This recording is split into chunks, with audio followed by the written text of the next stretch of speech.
In the scorched silence of Nevada, something moves beneath the surface, beneath lakes, beneath dust, beneath reason. From red-eyed beasts that patrol the mountains to pale shadows crawling out of government tunnels, these are not tourist tales. They're warnings, whispers, footprints that vanish, lights that follow. And if you think this desert is empty, look again, because tonight we're pulling back the curtain on 30 terrifying creatures that call Nevada home. Some crawl, some fly, some just watch. This isn't folklore, it's a map of everything you were never meant to find. Welcome to the Nevada no one talks about. Before we dive into the dark, make sure you're subscribed so you never miss what's hiding just out of sight. And while you're here, drop a comment. Where are you watching from? And what time is it right now? Midnight?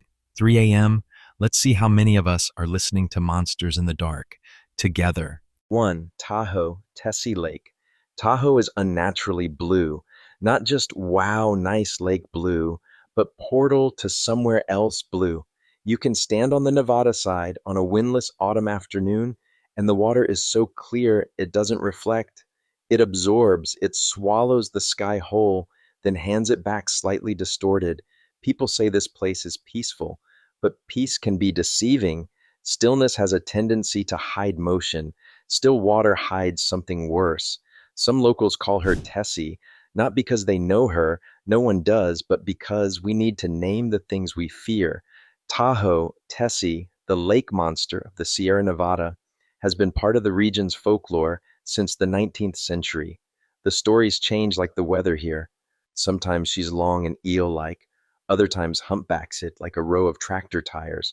But the one detail that doesn't change is the feeling, the heavy, watchful silence of deep water when you know you're not alone. You might be boating through the middle of the lake on a summer day. The engine sputters, the wind dies, and then nothing until something breaks the surface 50 yards off your bow, a serpentine roll, just one segment, then gone. Was it a log, a rogue wave, a trick of the light? That's what you'll tell yourself. But you'll still remember the way the air changed. You'll remember the wake. The Washoe people whose ancestral lands cradle Tahoe spoke of powerful water spirits long before the white settlers arrived. But Tessie, as we know her, began slithering through public consciousness sometime in the late 1800s. Prospectors claimed to have seen a monster while panning along the shore. Later, in the Prohibition era, rumors spread that bootleggers dumped bodies in the lake, bodies that were never found. The implication, something else found them first. Then came the sonar. In the 1970s and again in the 90s, research vessels on the Nevada side recorded unexplained sonar readings, large, fast-moving objects hundreds of feet below the surface. The lake, by the way, plunges over 1,600 feet deep. That's deeper than the Empire State Building is tall, and colder than you want to think about. Of course, science has its theories. A sturgeon, perhaps? Lake Tahoe's been stocked with fish for over a century. A large one could feasibly create that kind of disturbance. Or maybe it's an illusion caused by underwater currents meeting thermal layers, or just your brain filling in the gaps, the same way it sees faces in clouds or monsters in childhood closets. And yet, Tessie endures, because unlike the Loch Ness monster, Tahoe's serpent isn't overexposed. There's no cottage industry, no gift shop, plush toys, no daily sightings spoon-fed to tabloid YouTubers. She's quieter, stranger, more local, the kind of legend that lives not in headlines, but in those awkward silences between friends who both saw something but don't want to sound crazy. Every few years, someone new claims to Have seen her, a hump, a shadow, a row of tires sliding just beneath the surface. Sometimes it's a kayaker, other times a dive crew. They all say the same thing. It was big, it moved fast, and the water went dead silent. And maybe that's the real fear, not the monster, but the fact that she might be real, and we'll never catch her. No skeleton, no DNA, no climax. just endless deep water and the feeling that something's watching you from beneath. But if you're still standing on the edge of the lake, gazing into that indifferent blue, listening to the wind twist through the trees, don't be surprised if you hear something else, a faint cry, high and lonely, drifting across the water from Pyramid Lake. Not human, not animal, something in between, something crying like a child. 2. Water babies. Pyramid Lake is haunting even in daylight. A long, still mirror in the middle of Nevada's desert basin. It sits like a misplaced memory, too vast, too ancient, and far too quiet. The shoreline feels abandoned by time. Jagged limestone formations called tufa towers rise from the water like petrified screams. Nothing about this place feels accidental, least of all the stories that cling to it. The water babies are not your usual bedtime tale. These aren't sweet, misunderstood spirits playing tricks on guilty travelers. There's something older, something crueler. According to Northern Paiute oral tradition, the water babies of Pyramid Lake are spirits of drowned or discarded infants, vengeful, hungry, and able to mimic the sound of crying children. Yes, the name sounds deceptively harmless. It isn't. The first time someone hears them, it usually happens the same way. They're alone, fishing near the shore. It's just after dusk. The sun has slipped behind the mountains, but the sky is still blue. Barely. The water is calm, almost glass. Then, from somewhere near the rocks, a sound, a baby crying, weak, wet, breathless, not far, maybe 20 feet, maybe closer. That's when the mistake happens. You move toward the sound. Maybe you're a good person. Maybe you're just curious. Either way, it doesn't matter. The crying stops, the water stirs, and then, well, you either come back shaking or you don't come back at all. Local fishermen still talk about them, not loudly, not often, but they talk. Some say you can see small handprints in the sand near the shore in the early morning, long after all the tourists have left. Others claim you'll find your gear disturbed, your boat untied, your engine suddenly dead. The wind might shift in unnatural ways, carrying soft sobs across the water before dying without warning. From a folklorist's perspective, the legend is a moral echo. One version ties the origin of the water babies to overpopulation and starvation. Infants drowned during a time of famine, turned into spirits that exact revenge on those who come too close to the water. Another version is more symbolic. They represent the weight of collective grief, a cultural memory made audible in the form of haunting cries. In either case, the stories don't shy away from pain, but they encode it, wrap it in metaphor, and release it into the water where no one can truly see the bottom. Skeptics, of course, have their say. Coyotes, they claim. The way sound carries across the surface of the lake can create the illusion of a crying child when it's really just wind slipping through rocks. Add a dash of late night imagination, and you've got yourself a spooky campfire story. But try telling that to someone who's heard the sound up close, someone who followed it down to the shoreline and found nothing, or worse, found ripples that moved the wrong way, water that felt warmer than it should, a sensation like something brushing past their ankle, though the water was still. The water babies endure because their horror is not loud, but intimate, not a creature you can chase or bait or shoot at in the dark. They are the sound of grief weaponized, the unresolved mourning of a people turned into a warning that still echoes through the Great Basin.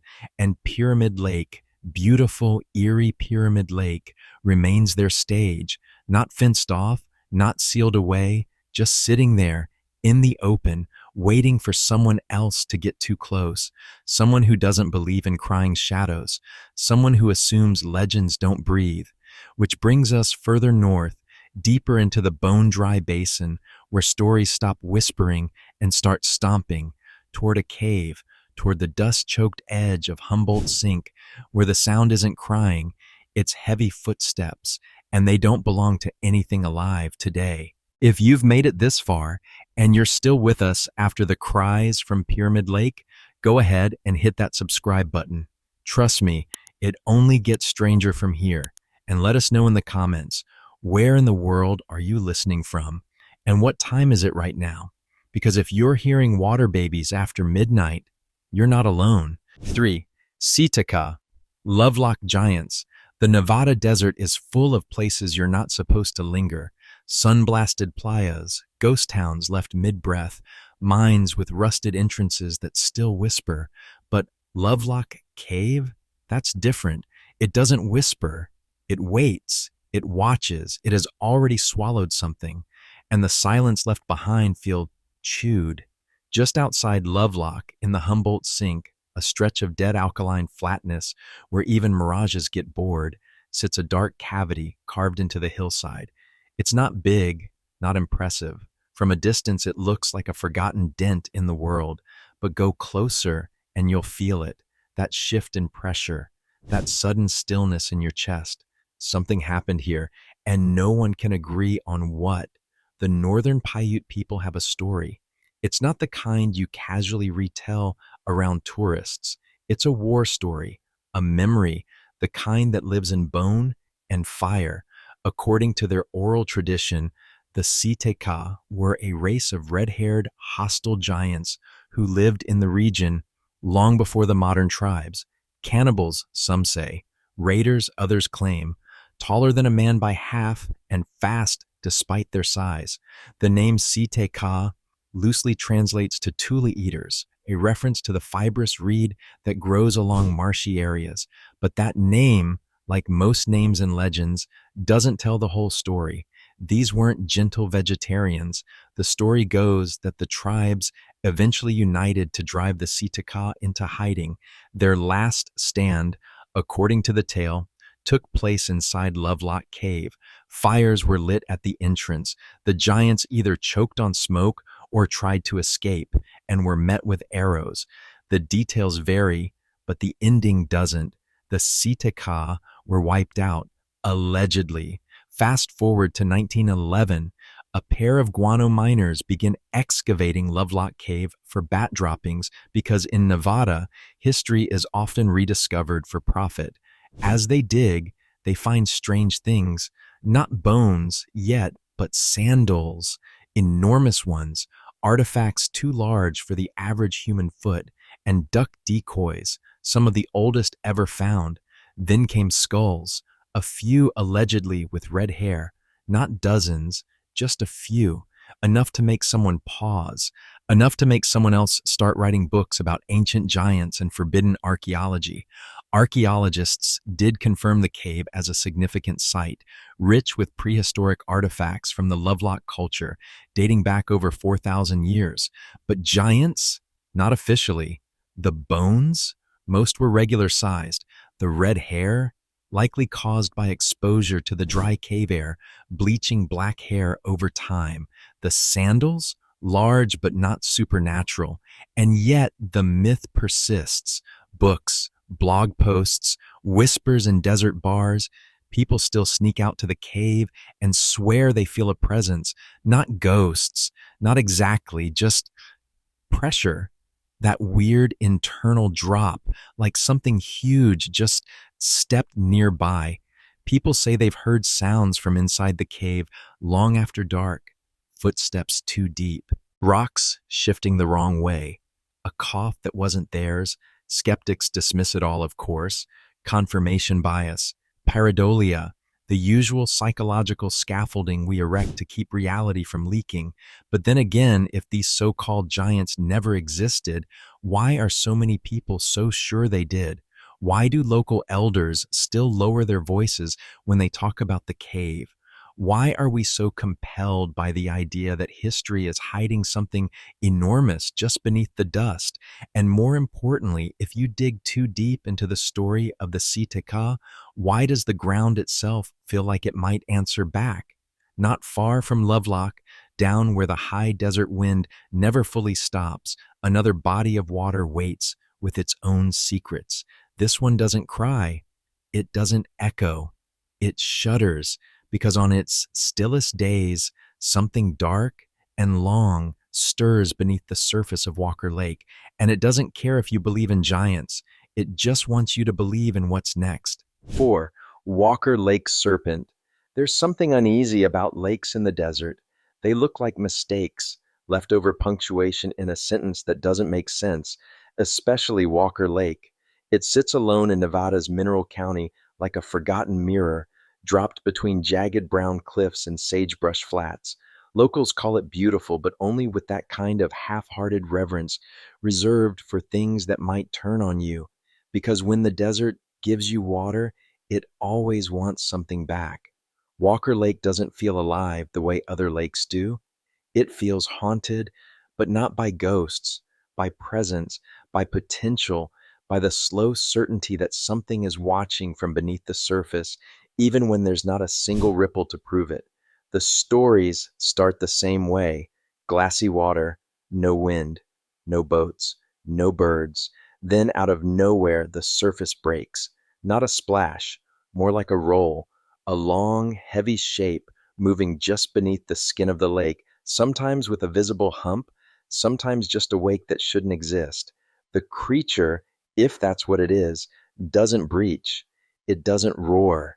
It slides quietly, powerfully, wrong. It's been called a serpent, though nobody seems able to describe it the same way twice. Some say it's fish like, others say it has a horse like head, and still others just say big and trail off looking embarrassed. Whatever it is, it doesn't follow the script of your average cryptid. No dramatic appearances, no blurry photos, just enough uncertainty to keep the question alive. Walker Lake has always had a strange pull. Long before Nevada was Nevada, the land was part of the ancestral territory of the northern Paiute people. While Pyramid Lake became central to their spiritual life, Walker Lake was different, more remote, more brooding. Some versions of tribal stories suggest that something powerful lived in the water, not benevolent, not evil, just awake. In the 20th century, when settlement and mining ramped up around the region, reports of the lake creature trickled in. Ranchers, hikers, amateur fishermen all said they saw something big disturbing the water on calm days. Not a fish, not a boat, just movement. Even military personnel stationed nearby over the years reportedly made offhand comments about weird stuff in the lake. Nothing formal, just folklore wearing a uniform. Of course, there are rational explanations.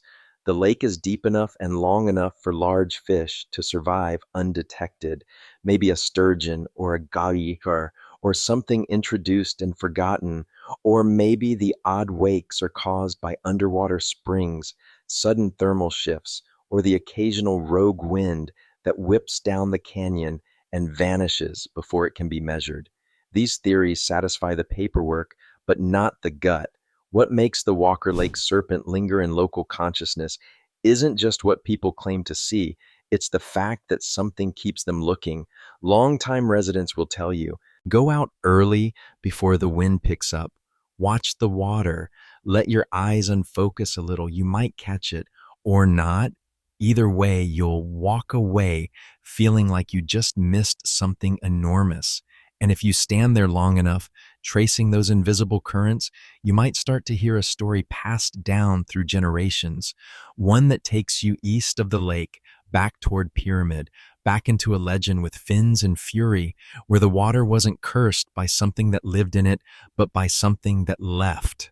A woman, a spirit, a warning dressed as a love story, because the lake didn't always kill, it was taught to. 5. Pyramid Lake Mermaid. Pyramid Lake doesn't like visitors who stare too long. The jagged tufa spires that rise from its blue-green depths aren't just geological formations, they're monuments to something older than maps, something that still listens. To the untrained eye, they look like ancient fingers reaching skyward from the bottom of the lake, as if something buried tried to escape but ran out of time, or mercy. And mercy is the point. At least, that's how the story goes.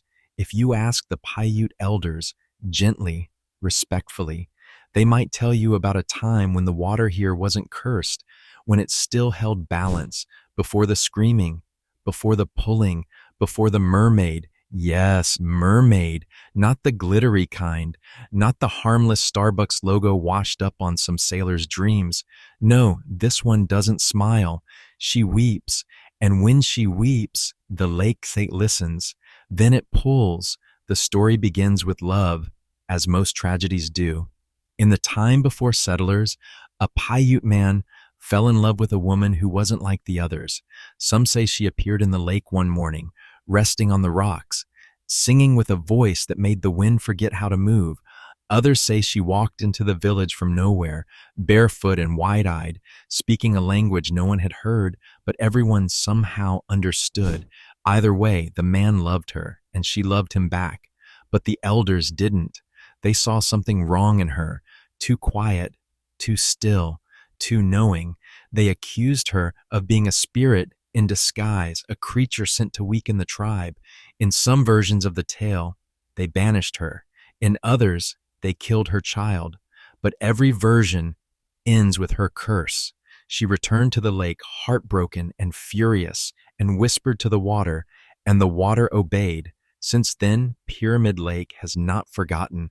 Drownings here are unnervingly frequent, often described as unexpected. Strong swimmers vanish in calm weather. Boats tip with no wind. Tourists wander too far into the shallows and are gone before anyone hears a splash. Locals warn visitors not to swim too deep, especially in early spring when the water is cold and the lake is listening. There is no shortage of modern attempts to explain it away. Sudden drops in the lake bed, invisible underwater currents, cold shock drowning, where the body locks up instantly from temperature difference. All of these are real. All of them are plausible, but none of them explain the cries. Campers say they've heard them, soft sobbing, echoing across the water late at night, too close to be the wind, too clear to be imagination. And then there's the silence, the thick, padded kind that comes just before something breaks the surface, if it does. The Pyramid Lake mermaid isn't seen often, but when she is, she's always weeping, not screaming, not vengeful, just unbearably sad. And it's that sadness, so ancient and heavy, that becomes unbearable for anyone who meets her gaze. The kind of sorrow that makes you forget which way is up. The kind that teaches the lake to pull. But if you escape her, if you find yourself staggering away from the shoreline just before sunrise, breathless and soaked but alive, the desert will offer no congratulations. It will only stretch before you, wide and endless, because out there in the dry hills and alpine forests of Nevada, something else walks upright, taller than a man, hair matted, gaze wild. You escape the lake, but the woods are watching now. 6. Desert Bigfoot. Bigfoot isn't supposed to live in the desert. He's supposed to stay in the fog-drenched pines of the Pacific Northwest, somewhere between the rain and the moss, haunting logging roads and breakfast diners in Oregon. But the desert doesn't care what stories make sense, especially not Nevada's desert, where the landscape plays tricks and the mountains keep secrets. And some of those secrets have footprints, real ones, in the snow, in the dust, in places where no person should be walking barefoot at 8,000 feet. The idea of a desert Bigfoot sounds wrong. That's the first red flag. People expect sand and lizards, maybe a UFO or two, but not 7-foot tall, hairy hominids hiding in aspen groves above the tree line.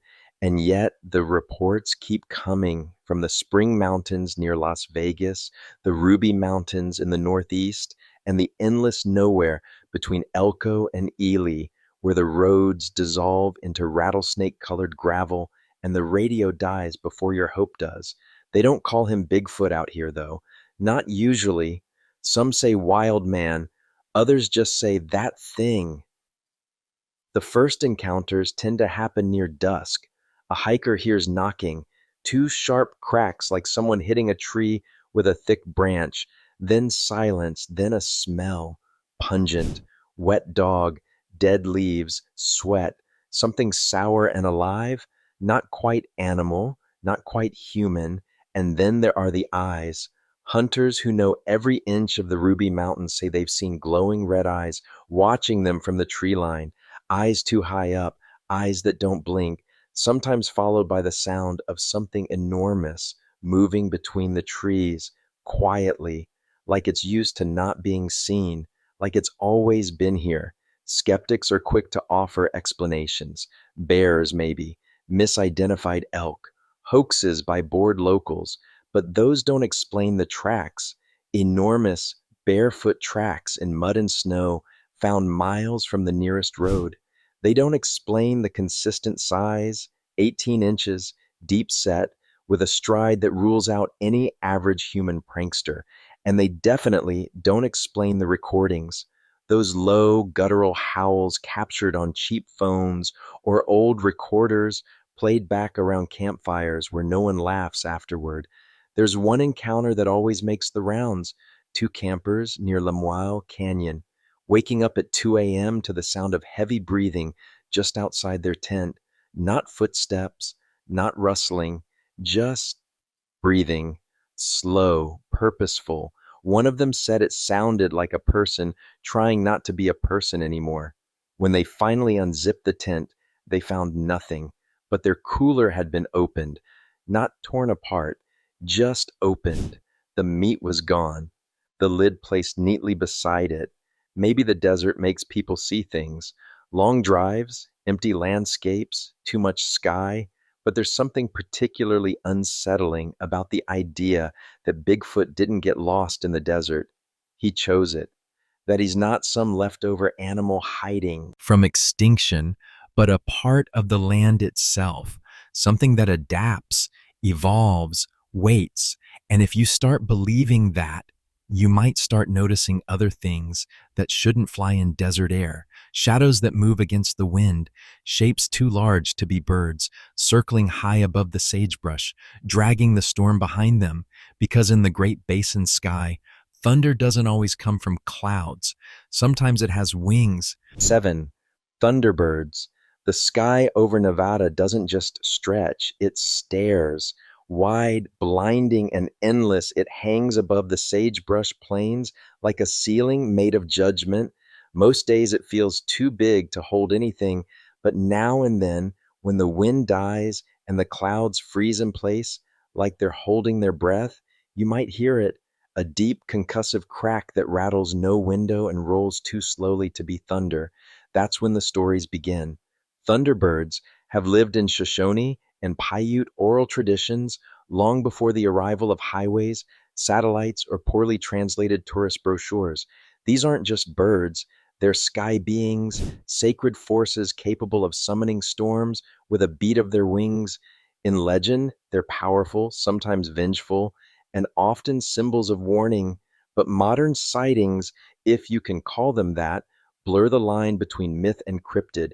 You'll hear it most in Elko, Ely, and Fallon, ranching towns where the sky is the main source of both weather and wonder. Someone will mention, usually over a coffee cup or while fixing a barbed wire fence, how they once saw a bird bigger than a glider. No, not a plane, not a shadow, a bird.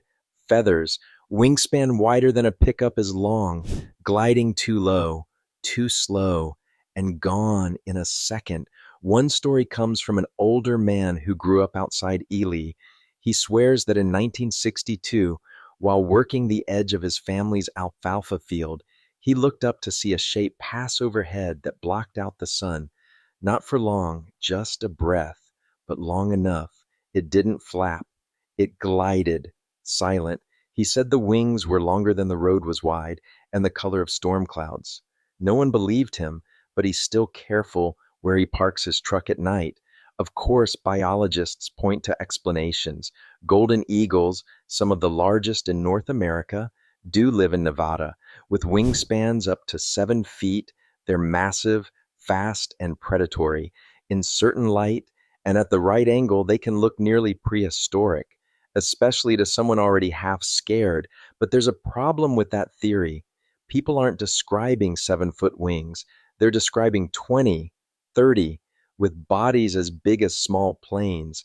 And no normal bird leaves thunder behind when it flies. That's the other piece, sound.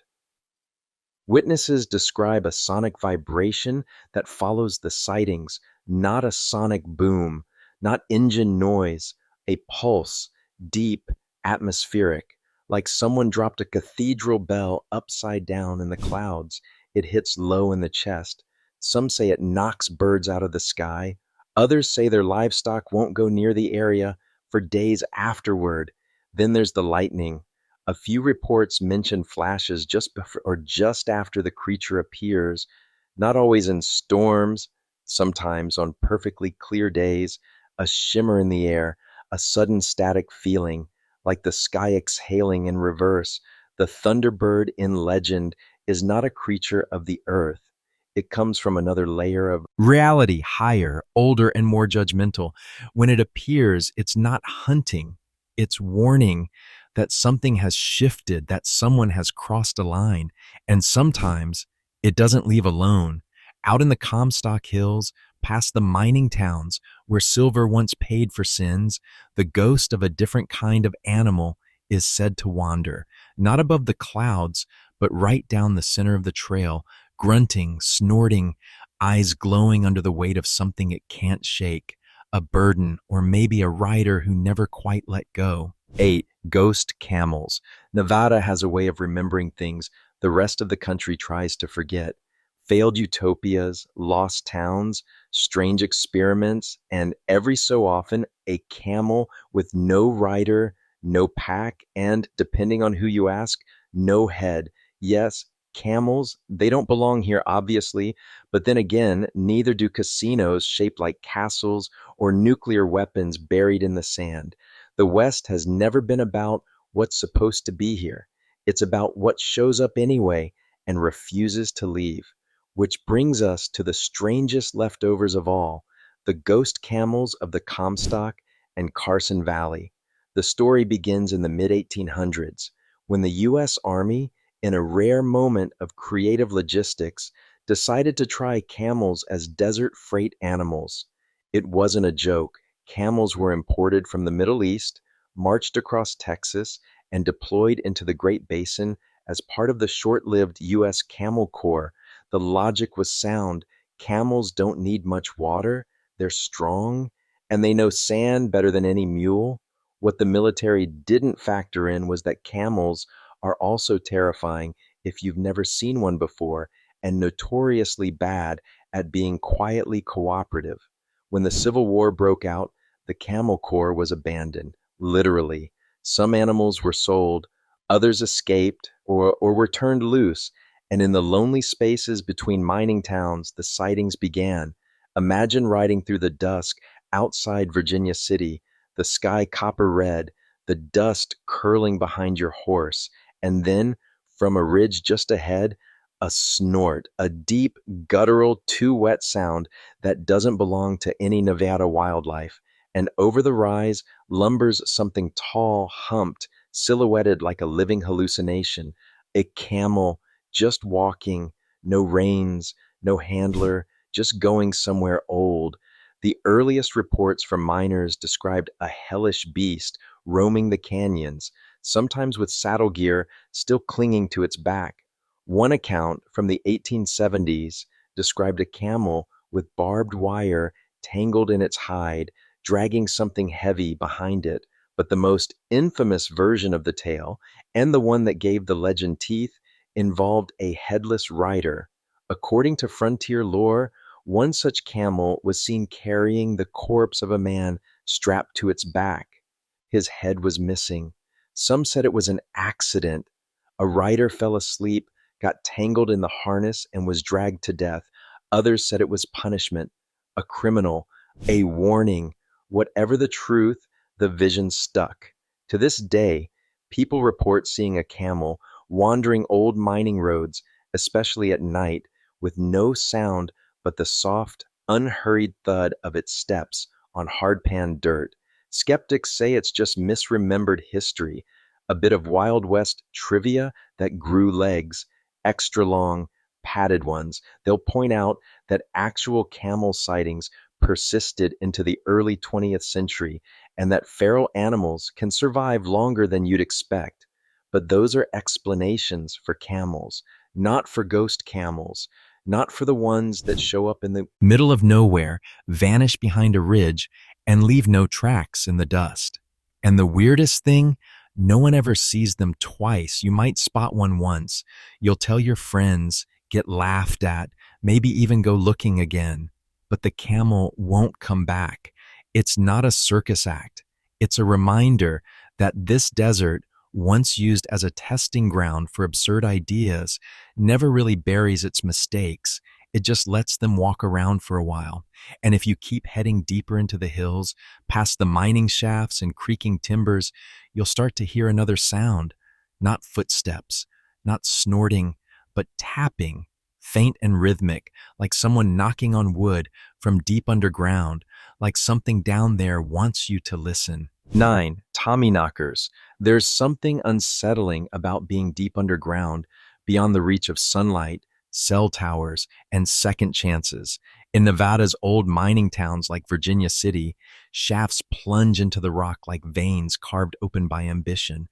Men once clawed their way into the dark, hoping to find silver, gold, or anything that glittered enough to excuse the danger.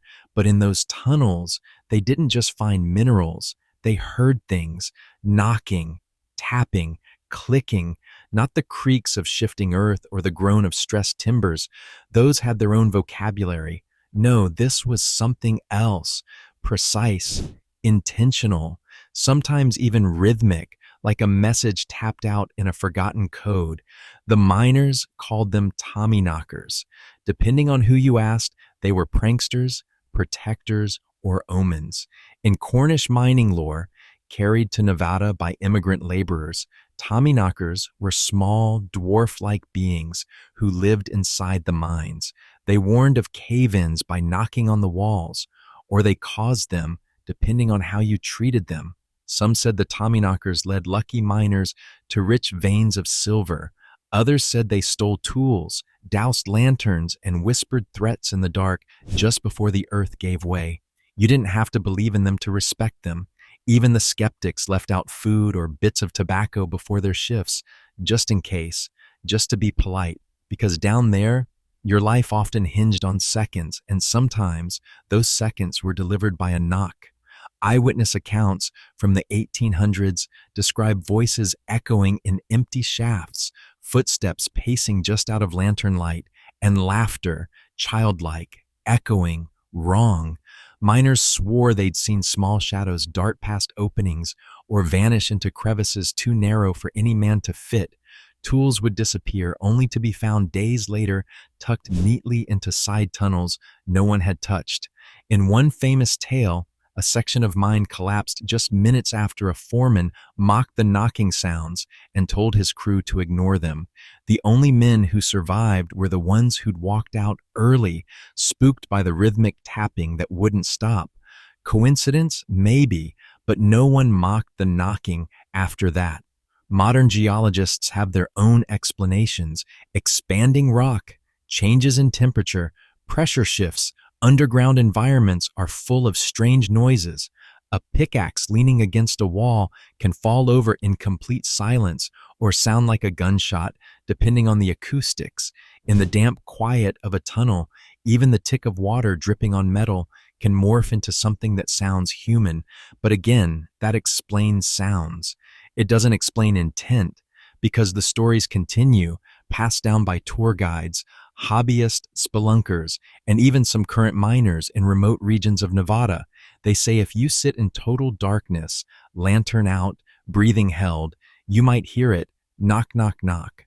Always in threes, always just far enough away that you can doubt it. The Tommyknockers don't show up on camera. They don't leave footprints. They just remind you that no one truly works alone underground. And if they've taken a liking to you, maybe they'll save your life, but if not, well, you'll only hear them once. And when you finally climb back into daylight, blinking against the sun, you'll think you've left the weirdness behind. Until night falls and something starts killing livestock in the outskirts of town, not for food, not even for sport, just because. 10. Chupacabra. The desert always needs a villain. Something to blame when the animals go missing, when the barnyard turns quiet overnight, when a rancher walks out in the morning and finds one of his goats, or worse, sprawled in the dust, stiff and oddly untouched, with just enough blood gone to make the hair stand up.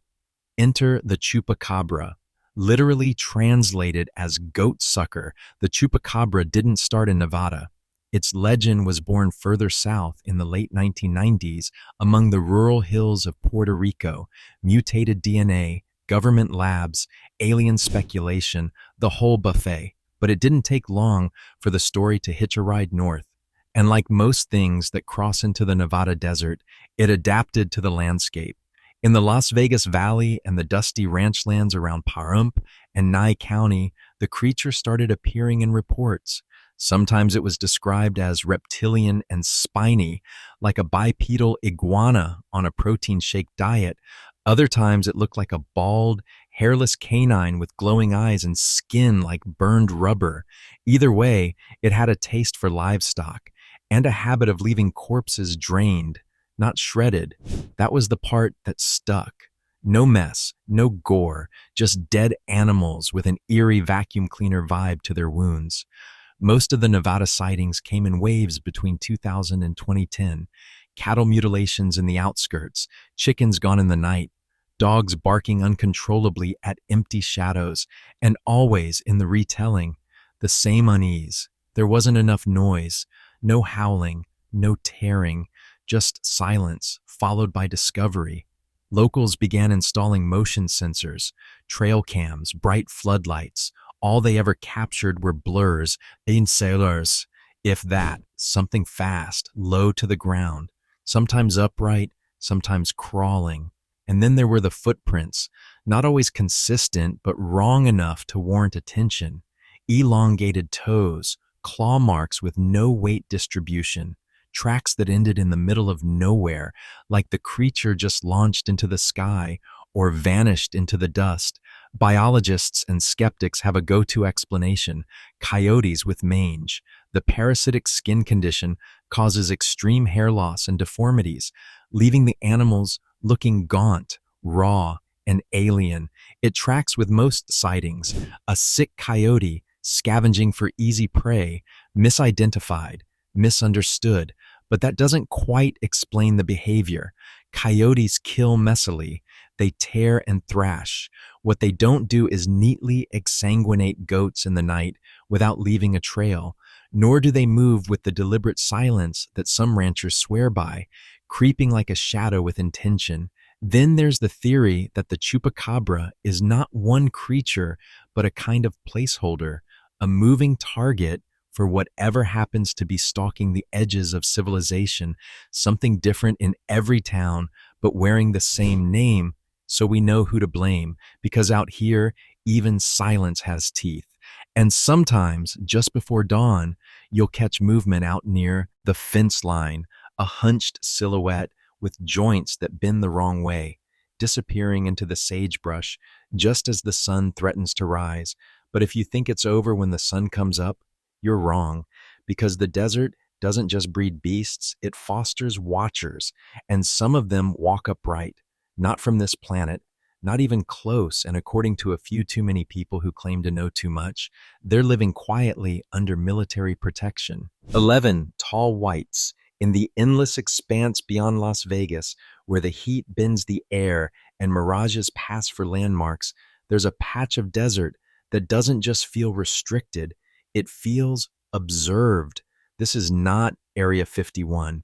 Not exactly. It's part of the Nellis Range, a stretch of government-owned Nevada wasteland with more no trespassing signs than cacti. And if you believe the stories, it's also home to a group of non-human residents who aren't hiding from us. They're simply ignoring us. They're called the Tall Whites. The name comes not from imagination, but from reported descriptions. Towering, humanoid figures with pale, almost translucent skin, stark white hair, and angular faces, eyes too large, movements too precise, like someone attempted a sculpture of a human using only memory and mirrors. The earliest and most well known claims come from a former airman named Charles Hall, who in the 1960s was stationed at Nellis as a weather observer. According to his story, the tall whites weren't just real, they were there, working with the military, quietly. He said they lived in underground facilities camouflaged in the desert hills, that they had their own isolated housing, their own technology, and most bizarrely, a kind of diplomatic understanding with the US government. The deal? They provided limited tech insight in exchange for a safe place to operate away from the chaos of human cities, like tenants or refugees or maybe zoo exhibits with privileges. The tall whites, Hall said, didn't want attention. They avoided direct contact unless absolutely necessary. When they didn't interact with humans, they were said to be highly sensitive both emotionally and physically. Sudden noises could startle them. Sudden movements could be interpreted as aggression. Their technology was beyond anything we had. Craft that moved without sound, lit up without heat, and turned invisible when they didn't feel like being seen. Skeptics chalk it up to hallucination, post traumatic stress, or a need for attention. Hall, for what it's worth, didn't exactly go on a talk show tour. His claims were published in self authored books that read more like classified memoirs than promotional pulp. No corroborating documents, no photos, just the kind of specificity that either comes from firsthand knowledge or a very committed imagination. But the strange part isn't Hall himself, it's how many others, years later, started saying similar things.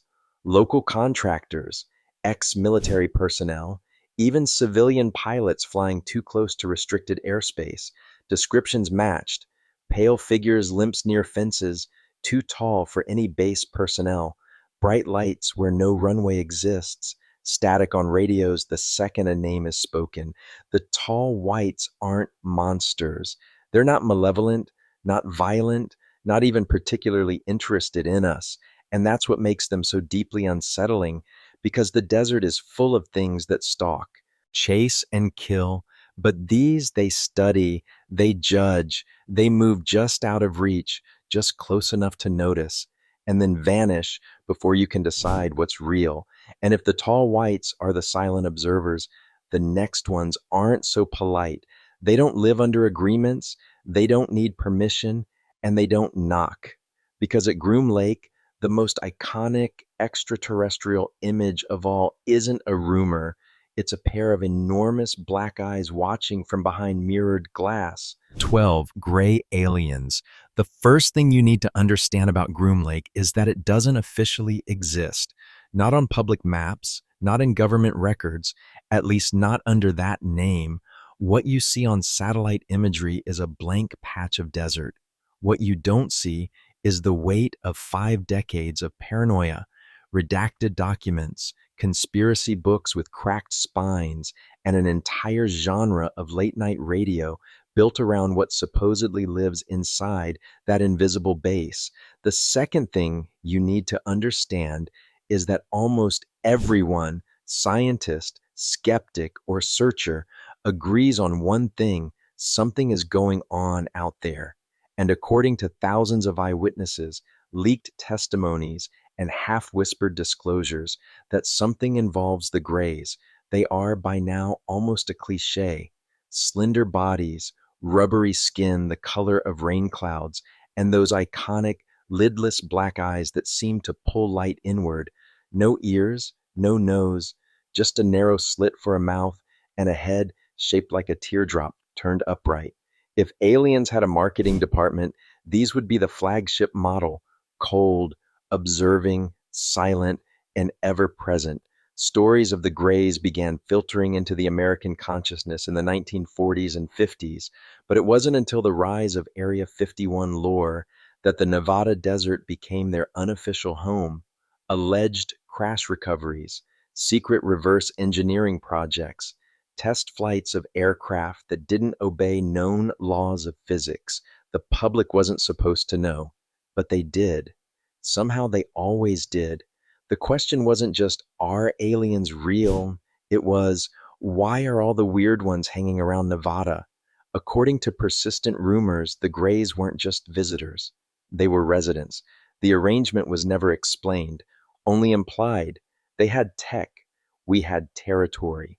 And in some dark, bureaucratic bargain, the government traded secrecy for access, not peace, not friendship, just mutual interest.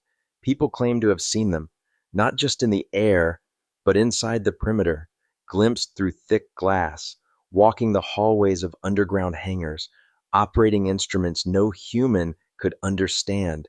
They don't speak, these Greys, at least not aloud. Witnesses report hearing thoughts that aren't their own, images, impressions, feelings that slide into the brain like smoke under a door. Skeptics say it's mass hysteria, the human mind filling in blanks with the most available archetype. Others suggest secret military experiments, mind altering drugs, or engineered hallucinations. It's not impossible, but it doesn't explain the consistency. The same gray skin, the same black eyes, the same eerie stillness, reported from Roswell to Rachel to Las Vegas backyards. Even pilots have come forward, civilian and military alike, describing objects moving faster than physics allows, craft making right angle turns at Mach speed, lights that vanish without sound, and always, always the lingering feeling that they were being watched in return. Whether they're real or not, the Greys have shaped Nevada's identity.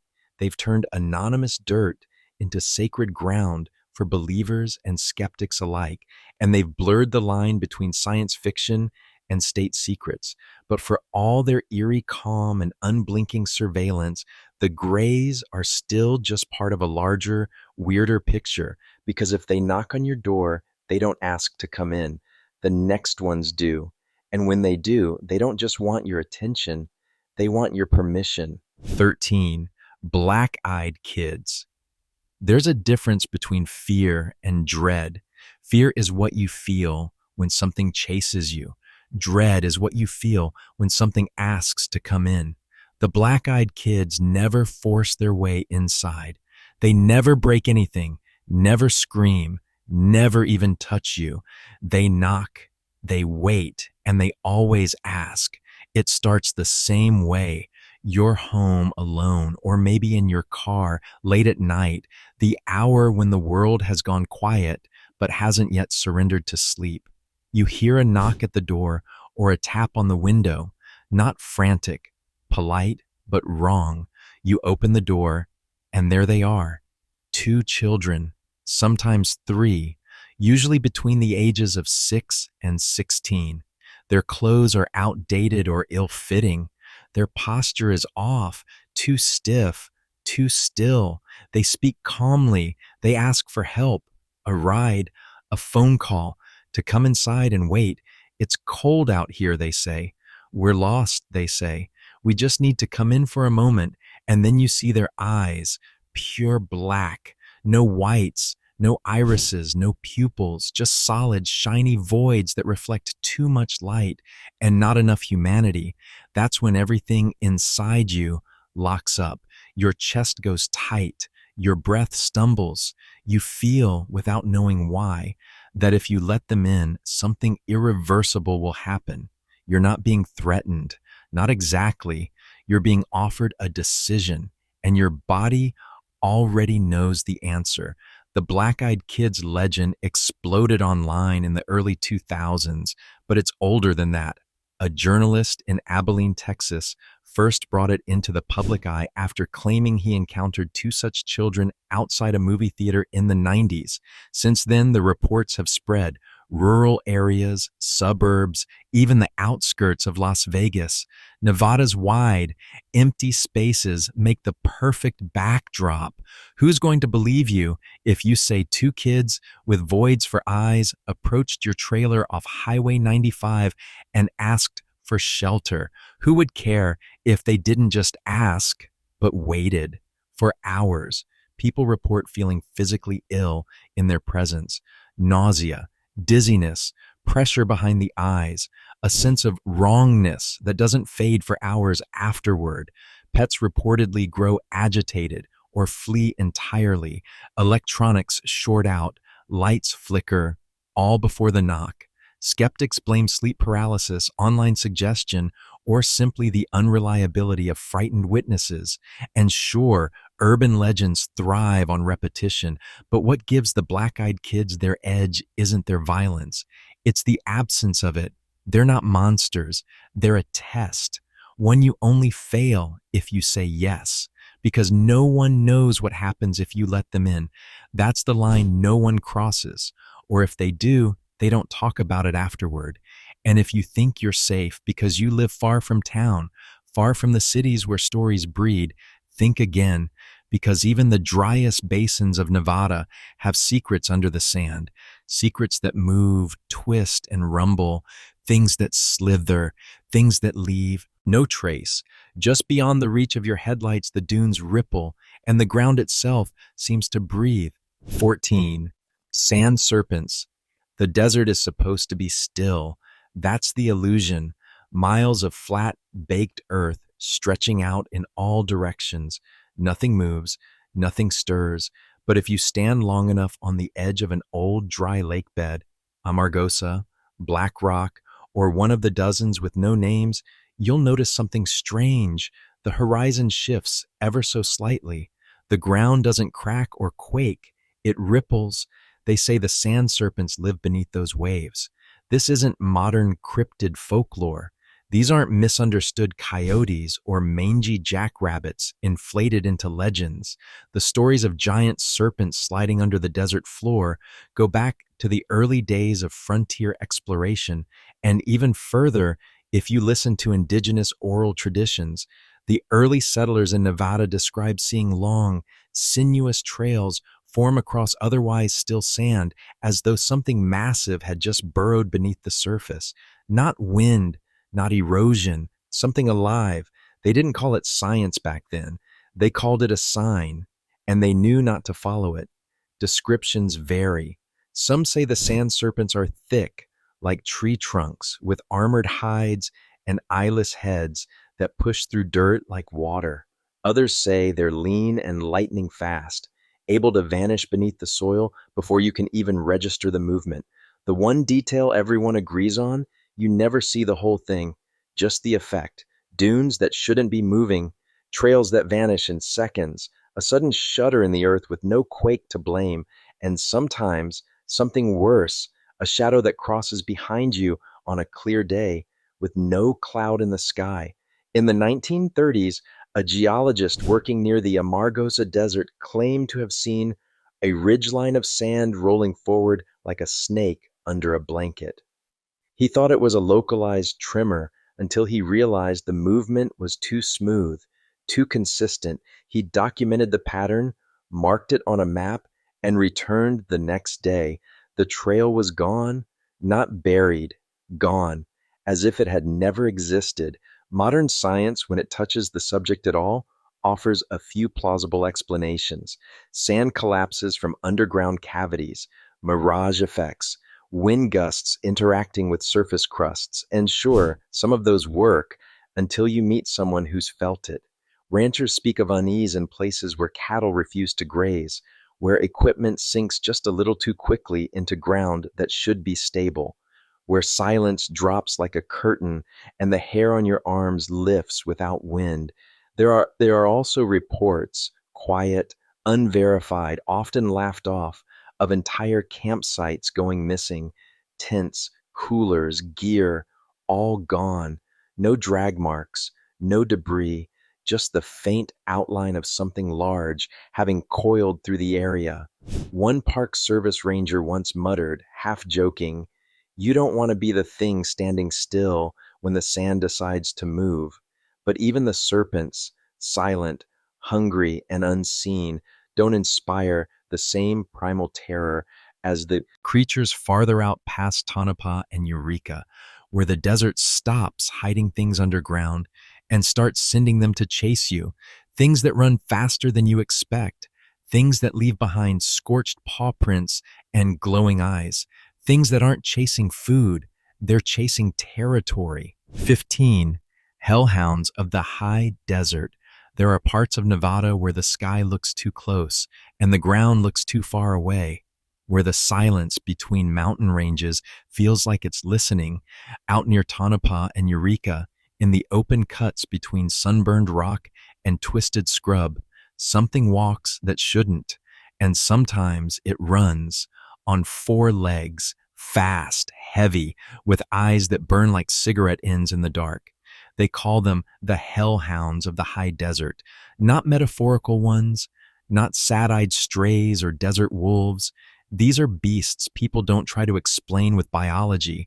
They're not coyotes, not dogs, not anything that fits in a book or behind a fence. They appear without warning, chase without hesitation, and vanish without tracks. Ask the old-timers in Tonopah, the ones who still remember when mining was hard and the sky at night wasn't interrupted by LED billboards, and they'll tell you straight, don't travel those roads alone after dusk, especially the old stage routes, especially when the wind picks up and the headlights start to flicker for no reason, because that's when the dogs come out. Descriptions vary, but the pattern is always the same. You're driving late, maybe heading north from Goldfield, maybe just cutting across an old gravel road that Google Maps pretends doesn't exist. You spot a shape on the side of the road. At first, it's a deer. Then it's not. It's too low, too broad, too still. Then the eyes flash, and it's running. Witnesses describe them as large, much larger than any known canid in the region. Jet black fur when visible, but often they appear as shadows, with form like something halfway between matter and intention. Their eyes glow even without light, not the way animals' eyes reflect, but like something burning from within. One man said it was like looking into a furnace someone forgot to close. People who've encountered them rarely report an attack. It's worse than that. The hounds chase, but they don't catch. They pace cars at 60 miles per hour. They appear suddenly in mirrors, sometimes keeping stride with your vehicle, tongue lolling, eyes fixed forward like they're waiting for a signal, and then they vanish, just blink out like the desert swallowed them whole. Ranchers have reported livestock found stiff with no wounds, eyes wide. Some say they smelled sulfur. Others report scorched paw prints near the edge of corrals, blackened impressions on stone. No one ever catches them. No one ever hears them howl. Only that low growl, felt more than heard, like a diesel engine idling beneath your bones. Skeptics, as usual, lean on misidentification. Coyotes, feral dogs, or mass hysteria passed down through too many campfire stories. But that doesn't explain the GPS blackouts, the sudden loss of radio, the flickering headlights, and the stalled engines that only start again once the hound disappears. There's an older theory too, one not often spoken aloud, that these aren't just dogs from hell, but guardians, enforcers, that the desert doesn't like being crossed after certain hours, and that these beasts are the patrol. And if that's true, it begs an uncomfortable question. What are they guarding? The answer might be waiting just around the next canyon bend, where shadows stretch long and sleek, and something larger, much larger, moves without making a sound, something that shouldn't be black, but is. 16. Phantom cougars and black panthers. Nevada has no native black panthers, no melanistic cougars, no zoological excuse for large, dark predators to be stalking canyons in the middle of the Silver State. But you wouldn't know that by listening to the people who live here, out in the dry arroyos, narrow switchbacks, and rocky gullies that cut through the Mojave and Great Basin terrain. Places where even the jackrabbits move like ghosts, there are persistent reports of something big, something sleek, something silent and dark enough to swallow the horizon. They call them phantom cougars or black panthers or the big cat I saw last summer that nobody believes was real. Whatever the name, the sightings come from hikers, ranchers, off-grid loners, and hunters who know the difference between a bobcat and something that could stare you down from 50 feet away without blinking. The stories start the same way: a quiet trail, a bend in the canyon, a sudden weight in the air, like the barometric pressure dropped by just enough to make the hairs on your arms stand up. You hear nothing, no birds, no bugs. Then you see it, a shadow that moves. At first glance, it's a normal mountain lion. Big, sure, but expected. You look again, and it's darker than it should be. Black, not dark brown or gray, but midnight black. And bigger than it should be, too thick in the shoulder, too long in the leg. One hunter described it as a cat built like a linebacker. Another said it moved like it was floating an inch above the dirt. Then it's gone. No sound, no crash through brush, no paw prints left behind in the dust, even when the sand should have taken them. Just the cold feeling that you've been seen by something that decided, for whatever reason, not to act. Black panthers, as we think of them, are usually melanistic leopards or jaguars, and neither species is native to North America's desert ranges. Cougars, which do roam Nevada, don't have a melanistic gene. According to science, a black cougar is as real as a unicorn, and yet the reports keep coming in. Wildlife agencies dismiss them. Large black dogs, they say. Escaped exotic pets, they speculate. Overactive imagination. But try telling that to a man who's tracked lions for 30 years and watched one disappear into a canyon it never came out of.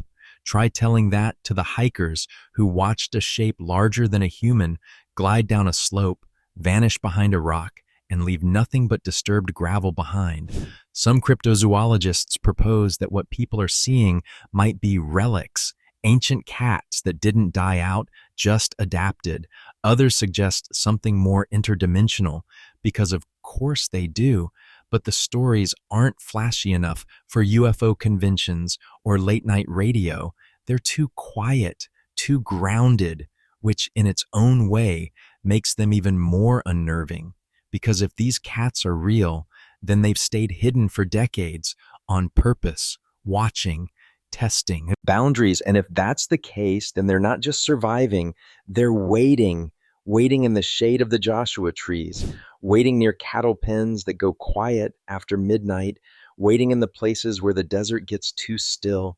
And if you think a phantom cat is unsettling, wait until you hear about the next thing, a creature even stranger, with fur not just sharp, but weaponized, a drunkard's hallucination turned folklore, creeping around the Mojave fringe with a thirst for something most predators avoid: cactus. 17.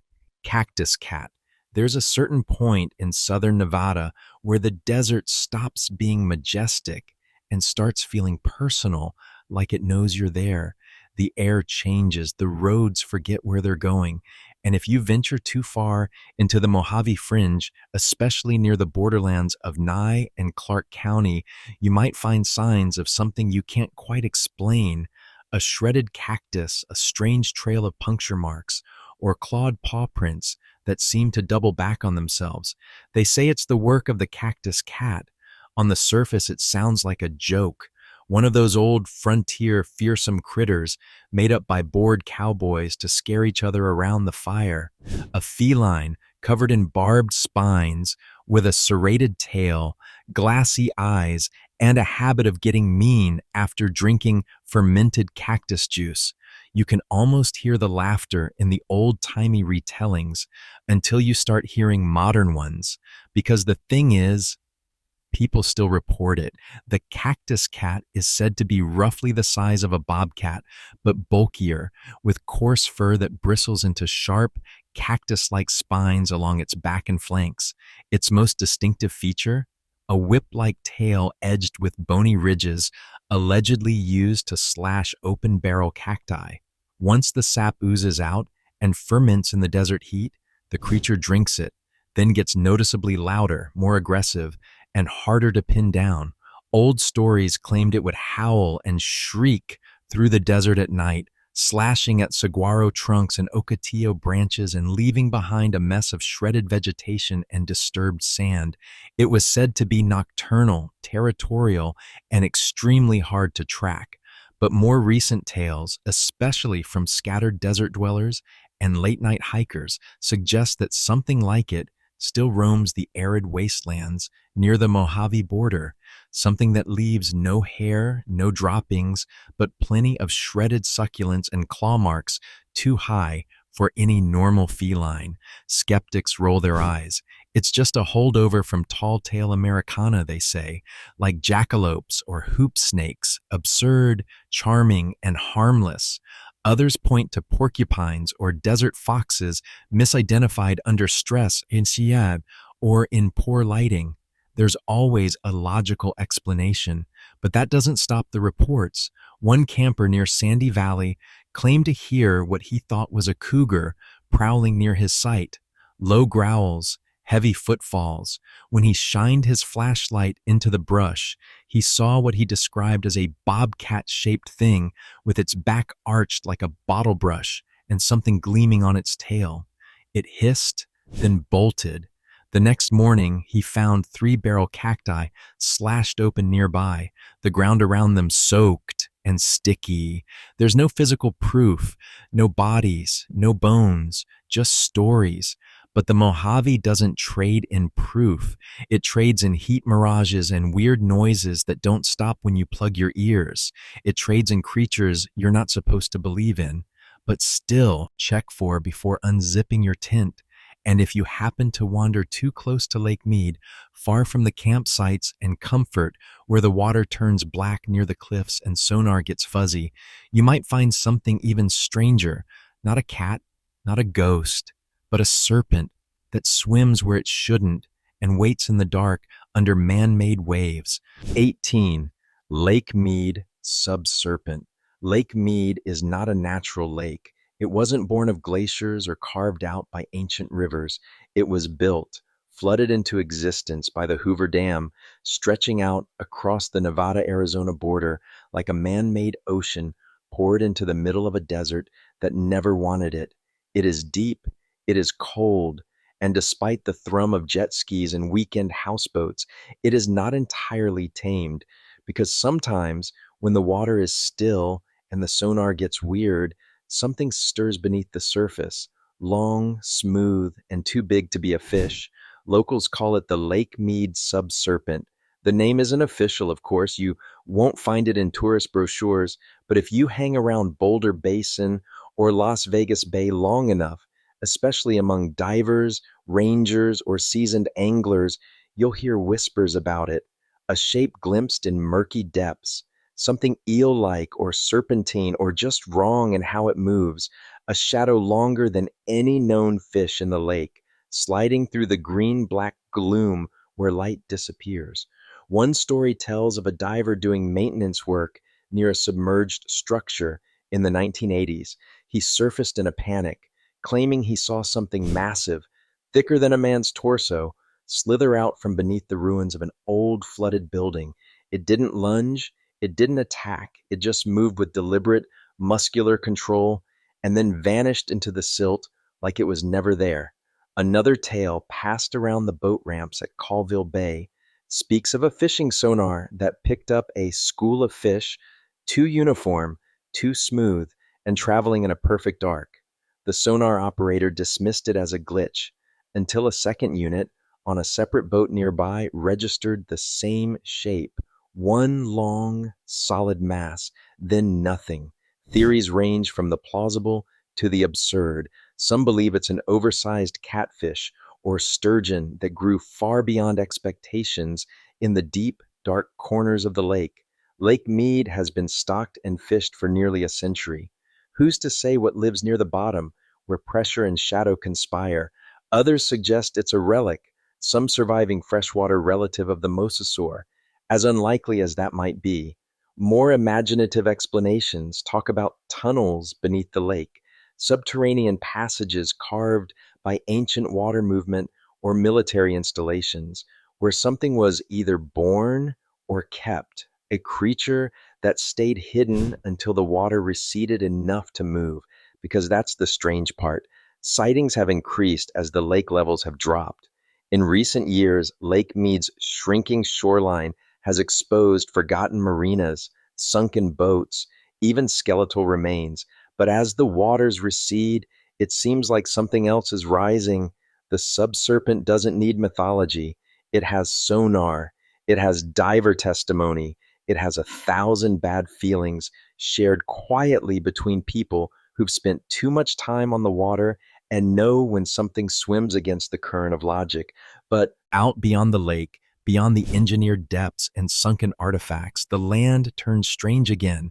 In the low marshes and alkali flats of the Great Basin, there are lights that dance where no one stands, lights that beckon, float, vanish, not fire, not stars, but something that drags you off the path, softly, beautifully, and forever. 19. Great Basin Will-o'-the-Wisps. In the Great Basin, there are nights so quiet it feels like the land itself has fallen asleep. No wind, no insects, no motion, just an overwhelming stillness that seems to press against your ears. That's when the lights come. They flicker low over marshes and alkali flats, drifting through old salt beds and shallow canyons, always just far enough away to feel unreachable and just close enough to make you want to follow. Pale blue, sometimes white, sometimes a strange green that doesn't match any man-made bulb. People call them ghost lights or marsh lanterns. But the old name, the one whispered through generations of uneasy settlers and even older tribal memories, is will-o'-the-wisps. In European folklore, the will-o'-the-wisp is a trickster light, an omen, a lure, a death trap for the curious. But here in Nevada, it's something else, something quieter. It doesn't scream or chase, it just floats, hovers, waits. And when you follow it, you don't get lost in the forest. You vanish into the desert. Sightings concentrate near old irrigation ditches, shallow basins, and places where water seems to collect unnaturally, like the Stillwater marshes or the edges of Soda Lake. The lights appear suddenly. They don't flicker like flames. They hover, sway, and sometimes move in rhythmic pulses like they're breathing. Walk toward them and they drift away just a few feet further each time until you realize you've been walking for an hour and nothing looks familiar anymore. Ranchers have reported seeing them floating over distant flats in the dead of night. Campers say they've been followed by them. One light, always behind, never closer, never farther. And then there are the disappearances, small ones, not dramatic, just people who wandered off for a moment and were never seen again. No panic, no struggle, just a missing person and a faint, inexplicable light last seen hovering over the horizon. Science, of course, steps in with rational explanations.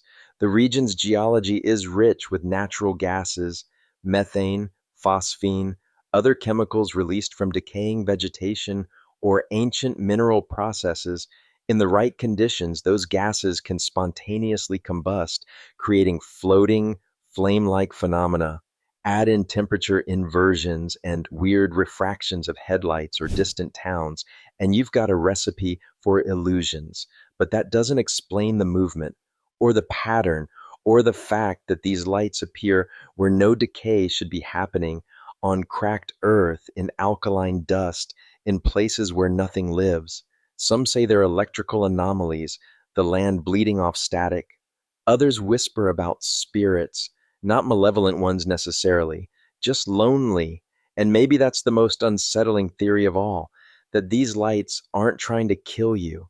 They're trying to call you home, to pull you into something older than names, older than roads, a place where the silence doesn't end, a place just under the skin of the world.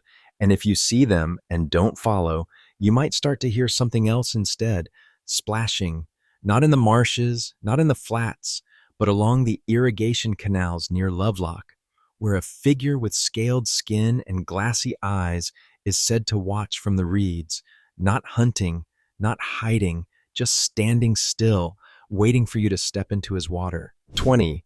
The Lizard Man of Lovelock. Lovelock isn't exactly known for its nightlife. It's a quiet town stitched into the middle of the Nevada desert, best known for its guano-rich cave, a heart-shaped lock sculpture downtown, and being a place people drive through without stopping. But if you talk to the people who do stop, especially those who stay past dark, you'll hear a rumor, one that swims beneath the surface of the Humboldt River and walks the canals when the moon is high. They call it the Lizard Man of Lovelock. It's not a household name. You won't find grainy footage or a Netflix doc, but for years, quiet murmurs have circulated about a tall, scaly humanoid seen near the irrigation canals, ditches, and flood channels that snake through Lovelock's outlying farmland. Sometimes it's seen standing upright, like a man, motionless, half submerged in the water. Other times, it's glimpsed slithering back into the reeds after being caught in a truck's headlights, always alone, always silent. Descriptions are oddly consistent: rough, green gray skin that shines when wet, long arms that taper into clawed fingers, eyes reflective and lidless, like glass marbles glued into a skull. 7 feet tall, maybe taller, with a thin frame that looks emaciated but moves fast, too fast, faster than it should. The earliest whispers date back to the 1960s, mostly among field workers and ditch tenders. A rancher's son claims he saw something watching him from a culvert while checking a pump at dusk. Another man swore he saw it dragging a deer carcass into the canal, though when he returned later, there was nothing left. Not the carcass, not the drag marks, not even the mud tracks he was sure he'd seen. In more recent years, truckers passing through the agricultural corridors have reported strange reflections off their mirrors, too low to be headlights, too high to be water. A late night jogger claims she saw what looked like a man in a wetsuit crawl out of a ditch and then bolt into the alfalfa fields. When she called it in, the police found nothing. So what is it? The skeptics go for the usual, misidentified animals. Maybe a gator that someone kept illegally and then released when it got too big. Maybe a large, sick coyote. Maybe too many beers after a long shift in the sun. The canals do get slick with algae. The moon plays tricks on the water. People see things, and Lovelock is already loaded with strangeness, thanks to the red-haired giants of nearby Lovelock Cave. What's one more cryptid? But there's another theory, one rarely spoken out loud, that the lizard man isn't some rogue creature, but a leftover, a holdover from something prehistoric, something that adapted, something that found shelter in the man-made waterways we carved through the high desert and never left. It doesn't need to be seen often, just enough to remind us that not all predators roar. Some just watch, quietly, and if you follow those canals long enough, past the farms and the silence, into the high elevations of the Ruby Mountains, the tracks in the snow start to look familiar, barefoot, wide-strided, far from any road. Not lizard skin now, hair, thick, smelling of pine and something older. The wild men are waiting. 21. Ruby Mountain Wildman Lamoille Canyon is the kind of place that convinces you Nevada has secrets it's not sharing. Tucked inside the Ruby Mountains, known locally as the Swiss Alps of Nevada, the steep granite walls, alpine lakes, and dense forests seem almost too beautiful for a state better known for dust and desperation. But beauty, especially in the wilderness, is often a misdirection. And here, deep in the shadowed valleys and high plateaus, something walks that doesn't leave ordinary footprints. They call them the Ruby Mountain Wild Men. They aren't part of a tourist board slogan. They don't sell t-shirts in Elko. But if you talk to the right hunters, hikers, or snowmobilers, especially the ones who've been going up there for decades, they'll tell you the same thing. Something's up there. Something tall, something silent, something that doesn't want to be found. These aren't your tabloid Bigfoot sightings. There are no blurry photos taken from inside a moving truck. These accounts come from experienced outdoorsmen, people who can tell a bear from a cow elk at 300 yards and don't spook easily. They talk about hearing wood knocks, 3 sharp, deliberate thuds, echoing through the trees where no one else should be, about rocks being thrown with force, not rolling downhill, but hurled from the tree line, about tree branches broken and twisted at 8 feet off the ground, and of course, the tracks, always the tracks, barefoot prints, human shaped but too big, 17, 18 inches long, spaced far apart, found in snow where no normal animal would be wandering. Sometimes they appear in pairs, moving up steep terrain with ease. Other times they vanish straight into rock or deep snowpack without a trace. One hunter tells a story from the early 2000s. He was glassing a high ridge at dawn when he noticed movement, a large figure walking upright along the tree line, far too tall and broad to be a man, and moving without hesitation across rough boulders. He watched through binoculars until it disappeared behind a slope. When he hiked up there hours later, he found a line of enormous tracks crossing a snowfield. He didn't follow. Most who see the wild men don't talk about it publicly. Elko County isn't exactly a place where cryptid hunters are welcomed with open arms, but ask quietly at a diner or a gas station and you'll get the nod, the look, the "I saw something once" shrug that never comes with details. Theories vary. Some believe it's a surviving remnant of an ancient hominid. Others think it's just a myth amplified by isolation and cold mountain air. But what makes the Ruby Mountain wild men so compelling isn't how strange they are, it's how normal they are. No glowing eyes, no teleportation, just something large, bipedal, and deeply uninterested in being seen, a wilderness intelligence that knows the terrain better than we do and uses it like a cloak. And if you follow the tracks long enough, past the tree line into the cold, thin air where the forests give way to rock and wind, you might stumble into stories even stranger, stories not of beasts, but of spirits, hungry ones, imported ones, that wear the shape of a man, but move with the emptiness of something long dead. Because in remote Nevada mining camps, where snow covers old sins and hunger bites hardest, a different kind of legend took root, one that whispers in a borrowed voice and never stops feeding. 22. The Silver State Wendigo. In a land already defined by scarcity, the hunger is louder, not just for food or water, but for warmth, for safety, for anything human. That's what makes the high-altitude mining camps of Nevada the perfect place for the wrong kinds of stories to take hold.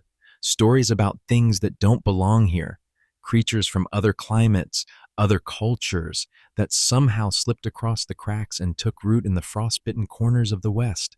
And none of them linger quite like the Silver State Wendigo. By origin, the Wendigo belongs to the Algonquin-speaking peoples of the northern forests, an evil spirit of winter, starvation, and unchecked greed. But folklore is migratory. Stories travel with people, and in the 19th century, as displaced laborers, fur trappers, and would-be gold kings pushed into the Nevada highlands, the Wendigo followed. Only it changed. This version isn't the skeletal, deer-headed horror plastered across horror movie posters. It doesn't need antlers. It doesn't scream through the trees. The Silver State Wendigo walks like a man who used to be someone else, tall, impossibly gaunt, lips darkened with rot, skin stretched thin over bone, like wax paper left in the sun too long. It moves without sound, wears your dead brother's coat, and calls you by name, even though you never introduced yourself. The earliest reports came from snowbound camps, prospectors caught in early winters, huddled in canvas tents on frozen ridgelines, men who came down from the mountains different, quiet, wrong in the eyes.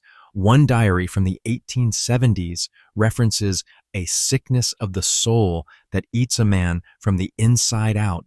Another mentions a bunkmate who started speaking in a voice that sounded like his own, but slower, hungrier. Later reports surfaced in ghost towns like Hamilton and Belmont. Descriptions always varied in the details, but not in the feeling. Dread without explanation.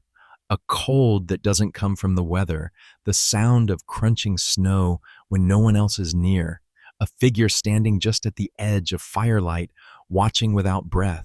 Skeptics dismiss it as cabin fever, hallucinations brought on by isolation, malnutrition, and the slow psychological drain of being trapped in a frozen wilderness. And they're not wrong. The mind plays tricks when the body is starving. But not everyone who saw the Wendigo was starving. Not all of them were snowbound. Some were just passing through. And when asked what they saw, most couldn't explain it. They just said the same thing. It felt like I was about to be replaced. The Silver State Wendigo doesn't need to kill you. It just needs you to forget who you are long enough for it to try on your skin. And if that doesn't unsettle you, keep listening. Out in the desert near Pahrump, where the sky sags low and dry, another creature waits, not with the silence of snow, but with a sound so sharp it cuts clean through the night. It doesn't pretend to be Human, it doesn't lure, it screeches. 23. Pahrump screecher. There's a sound that shouldn't exist in the desert. It doesn't come from coyotes, though it starts around the same time they howl. It isn't wind, though it rides on the air like something with wings.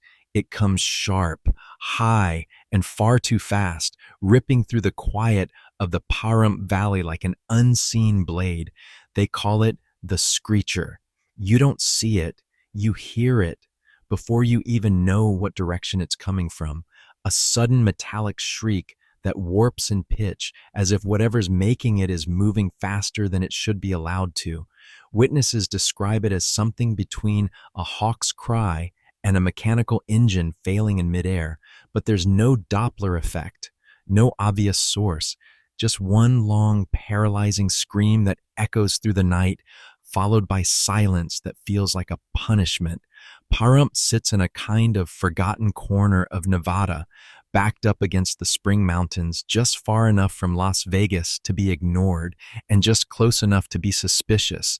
It's where people go to disappear, whether from taxes, exes, or expectations. And it's where people start hearing the screecher once they've been there long enough to stop talking about it. The reports are remarkably consistent. Rural residents wake in the night to a sound so loud and close, they're convinced something is on the roof or right outside their window. Ranchers say it spooks livestock instantly, sending animals crashing into fences or bolting into the dark. Dogs cower, horses sweat, birds fall silent, and then just as fast as it came, the sound vanishes. One man, a former Air Force mechanic who retired near Pahrump in the late 1990s, claimed to hear it while working in his backyard late one night. He described the sound as a banshee with jet fuel in its lungs. He froze, then looked up. Nothing in the sky, no movement, no lights, just stars and a sound that didn't belong. Theories swirl like desert dust.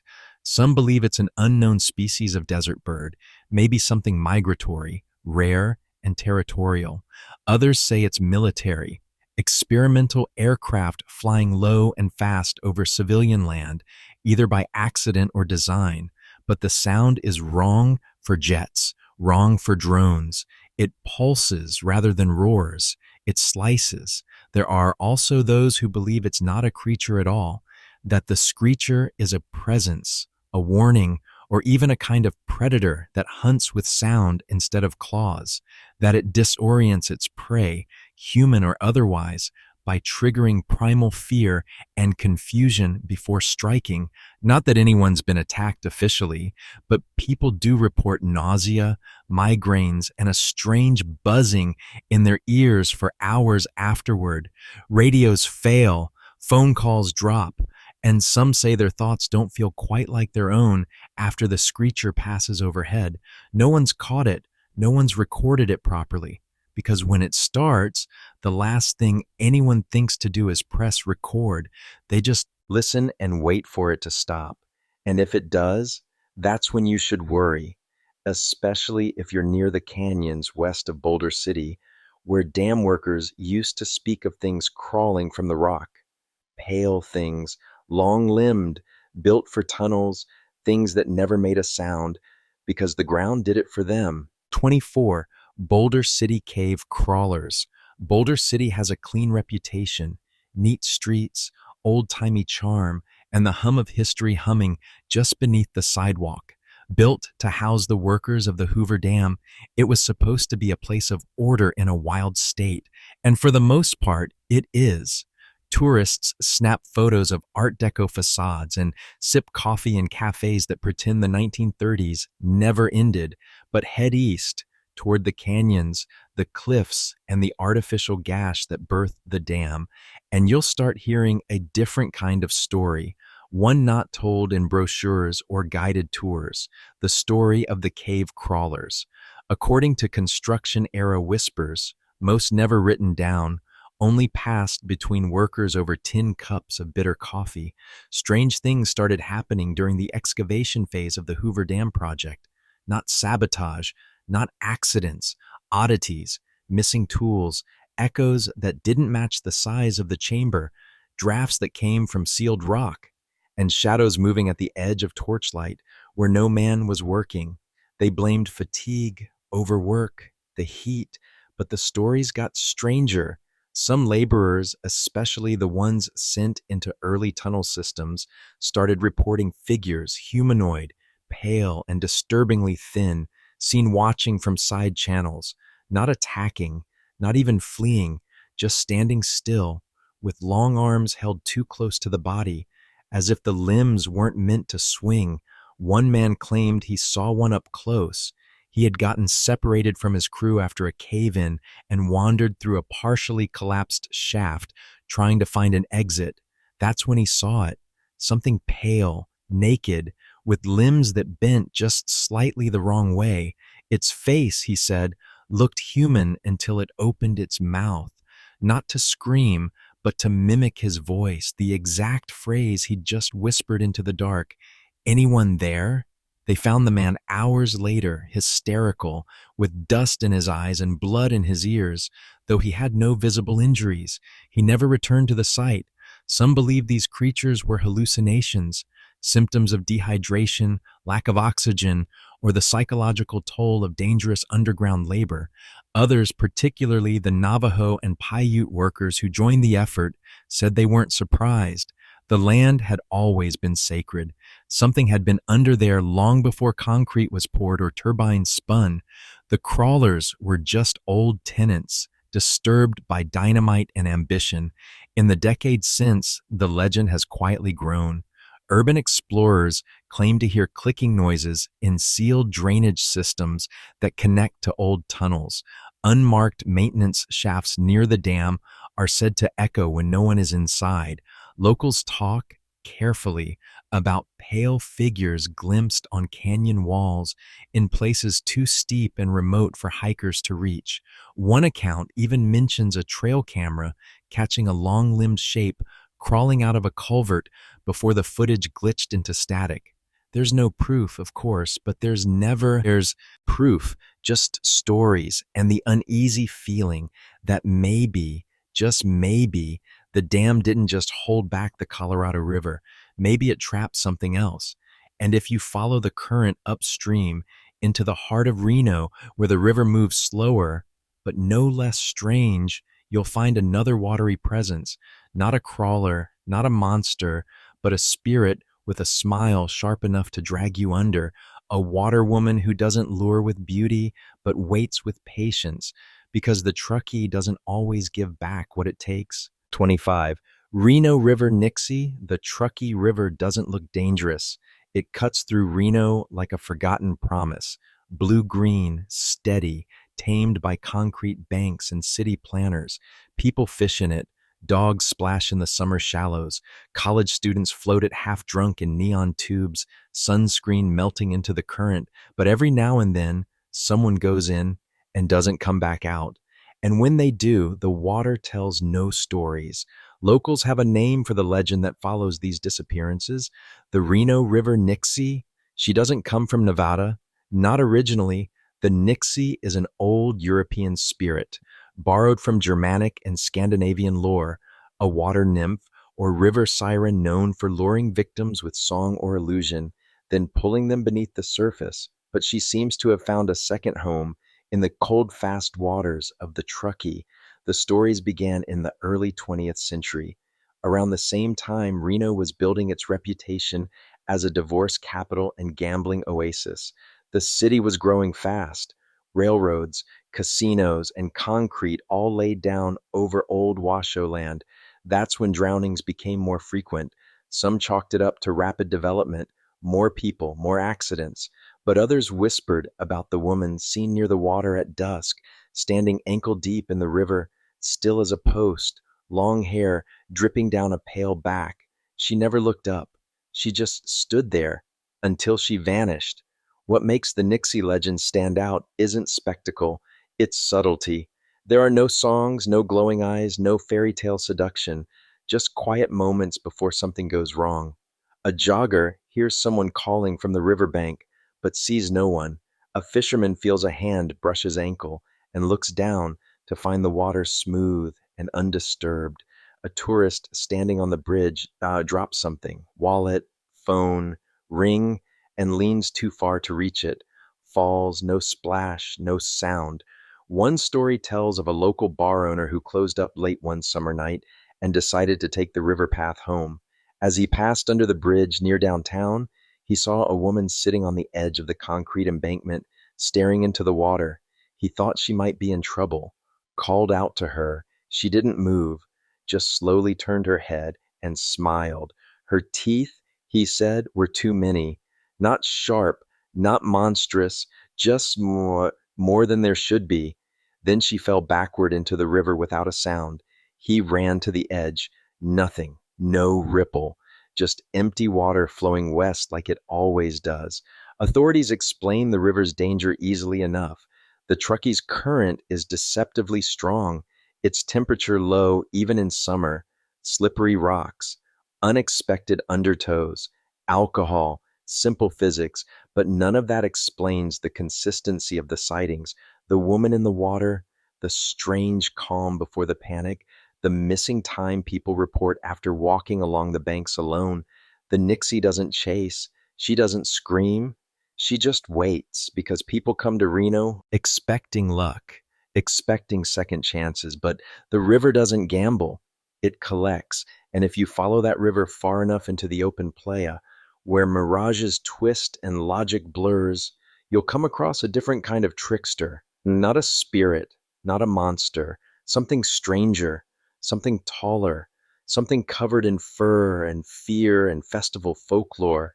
A hare, but not a rabbit, a man, but not quite. 26. The Black Rock Hair Man. The Black Rock Desert is a place where reality gets dehydrated. Out here, everything is too flat, too bright, and too silent. The wind doesn't blow, it scrapes. The sky forgets how to be blue, bleaching into a colorless void that presses down on cracked earth like an old secret. And somewhere in that vast emptiness, long before the art cars and LED skeletons arrived, something else was already here. Something tall, something fast, something not entirely human. They call it the Black Rock Hair Man. It sounds like a joke, a campfire hallucination from too many sleepless nights at Burning Man, or the invention of a creative prankster with a taxidermy habit. But the stories stretch back further than the festival, decades, maybe more, before the tents and techno, back when the playa was just a forgotten corner of the state that swallowed wagons and whispered to surveyors. Descriptions are odd but consistent. A man-sized jackrabbit, 7 feet tall when upright, legs like steel coils, arms too long, ears bent at unnatural angles, fur patchy and gray. Some say the creature runs on all fours but can rise up and move with uncanny speed, like watching a kangaroo and a gymnast do a horrifying two-man improv act. Others say it walks upright, slow and limping until it sees you. Then it runs, always faster than it should. Most sightings happen in that hazy zone between night and morning, when the desert tricks your depth perception and even the moon seems confused about what shape it wants to be. A solo camper spots something crouched on the ridgeline, too big for a coyote, too lean for a person. A group of off-roaders see a shape lope across the playa, leaving no prints, kicking no dust, just the sense that it didn't belong, that it wasn't supposed to be seen. Skeptics chalk it up to exhaustion, dehydration, or chemically enhanced imagination. And to be fair, they have a point. The black rock is a breeding ground for altered perception, long hours in the heat, no cell signal, and a complete lack of fixed reference points can do strange things to a person's mind. Toss in a few hallucinogens, and a headlamp in the distance becomes anything you want or fear it to be. But some stories come from before the parties. A BLM ranger in the 1980s reported seeing a large bipedal figure with elongated hind limbs bounding across the flats at dusk. No tracks found, no photos taken, just a report buried in the archives and passed around later by interns who knew better than to ask questions. And the thing is, the hairman doesn't do anything. It doesn't attack, doesn't speak, doesn't seem interested in humans at all. It just watches, then runs like a glitch, like something caught between two worlds, forced to occupy ours only when the desert folds in just right. Some say it's a cryptid born of isolation. Others say it's a trickster spirit, native or not, depending on who you ask, drawn to the chaos of the playa, feeding on the uncertainty people bring with them. A few believe it's a person in a suit playing a long con. But there's no suit that moves like that.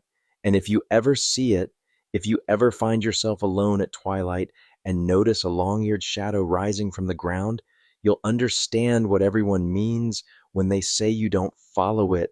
You let it go, because what it's running from may be much worse, especially when it dives into the murky canals near Fallon, where the water runs too slow, too dark, and too deep. That's where the fishman waits. 27, Fallon Fishman. The town of Fallon sits quietly in the western Nevada desert, surrounded by sagebrush, irrigation ditches, and the sort of stubborn flatness that makes everything feel like it's waiting. It's a place built on groundwater and grit, where alfalfa fields stretch out beside Air Force training zones and canals run like veins beneath the dust.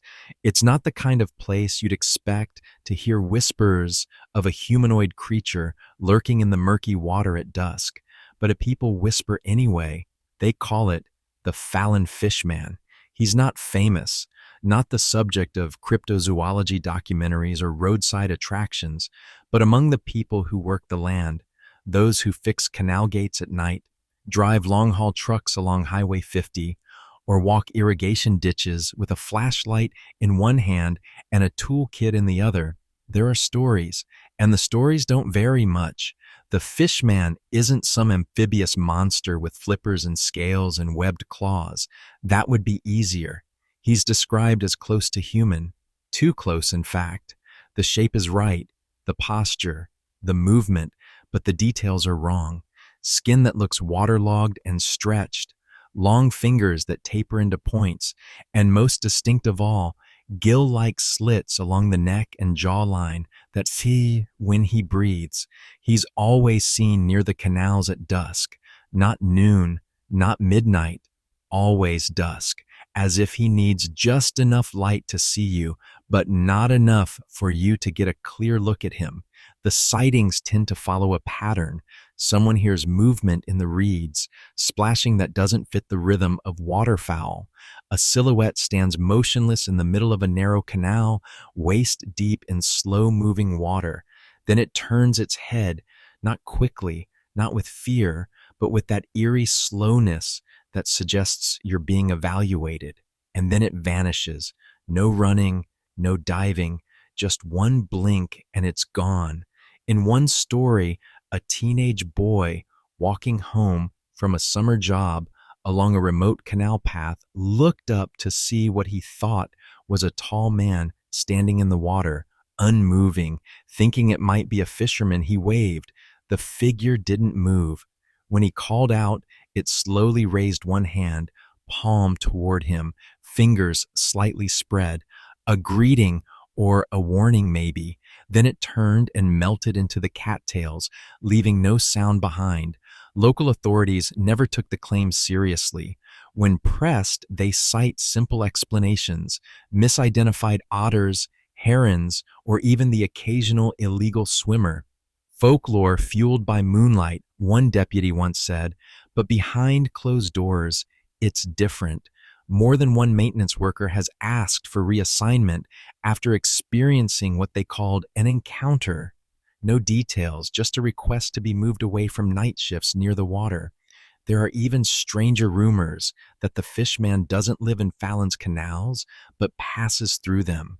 That the irrigation system, originally designed to feed fields, now feeds something else. That the canals connect to deeper, older aquifers where ancient things still breathe. And if that's true, then what's showing up in Fallon might just be a scout, a fragment, a watcher from a deeper trench. But even the fish man, strange as he is, leaves room for shadows to be shadows. Until you get farther south, out past Beatty, where the roads cut across salt flats and your headlights catch things that aren't there anymore. Things that move low and fast. Things that don't make sense no matter how many times you blink. That's where the shadow thing lives. Or doesn't, depending on whether it was ever really there. 28. Amargosa Shadow Thing. The road through the Amargosa Valley is the kind that makes you question your memory. Long, straight, and hypnotic, it stretches through one of Nevada's most desolate corridors, where the only movement comes from the wind and whatever your eyes think they just saw dart across the two-lane blacktop. You drive for miles and miles, and the horizon never gets any closer. It's the kind of road where time folds in on itself, and sometimes something crosses in front of you that shouldn't be real. Locals call it the shadow thing. It doesn't have a name because it doesn't stick around long enough to earn one. It doesn't howl or knock or even leave tracks. It just moves, fast, low to the ground, and without a sound. The only way you'll know it's there is if your lights catch it just right, or if your brain does. Sightings happen most often between Beatty and Ash Meadows along stretches of road where there's no reason to stop. Drivers report a flicker, something pitch black and fast, cutting across the road just ahead. It's always described as a shadow, but not the kind that needs light to exist. It's denser than darkness. It eats the light around it, bending the beams of headlights in a way that looks wrong, not broken, just off.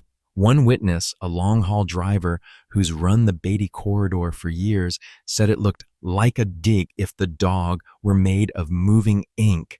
No eyes, no fur, no definition, just motion in a shape your mind fills in too late. By the time you've realized something was there, it's already gone. Some say it travels in multiples. One goes across the road while the others hang back, darting through the sagebrush, like a decoy, like it wants to be seen, but only for a second. There are no photos. Every attempt ends the same. A blur, a corrupted frame, or nothing at all. Dash cams glitch, phones freeze. Even passenger witnesses often question what they saw. It was probably just a shadow, they say, just a trick of the light. But it's always the same light, same road, same stretch of nowhere. Skeptics write it off as road fatigue. Monotony, high temperatures, and long hours behind the wheel create hallucinations. Throw in a few dust devils and the occasional wildlife crossing, and the brain starts drawing monsters where there are none. That makes sense, until you realize how many of these sightings happen to seasoned drivers, locals, people who know the road, people who don't scare easy. There's a theory, a quiet one, that the shadow thing isn't a creature at all, that it's not alive in the way we understand. Instead, it's described as a glitch in the land, a momentary rupture in perception, something leaking in from somewhere else, another version of the Amargosa Valley, maybe, or something older, buried under all that salt and silence, trying to rise.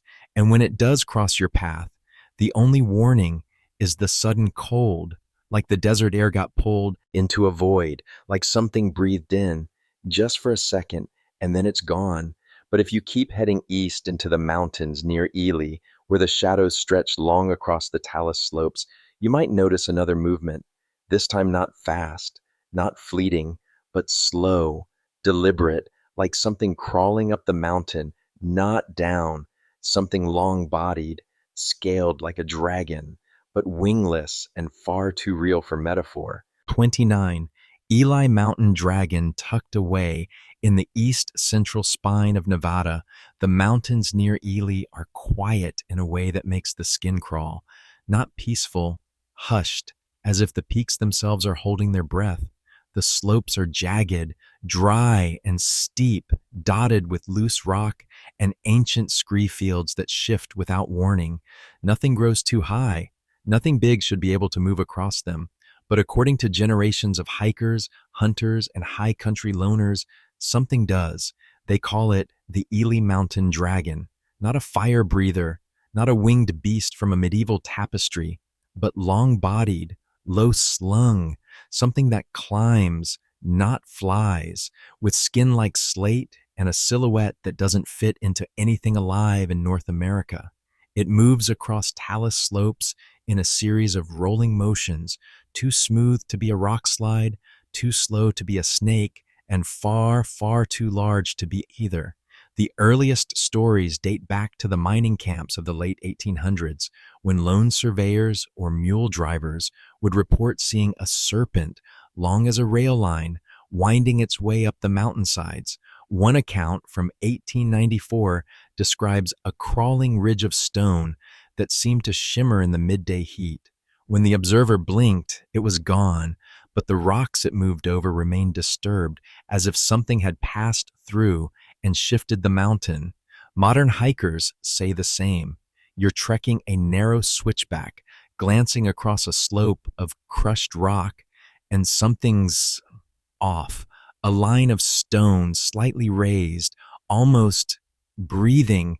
Then it shifts, slow, uncoiling, not down the mountain, but up.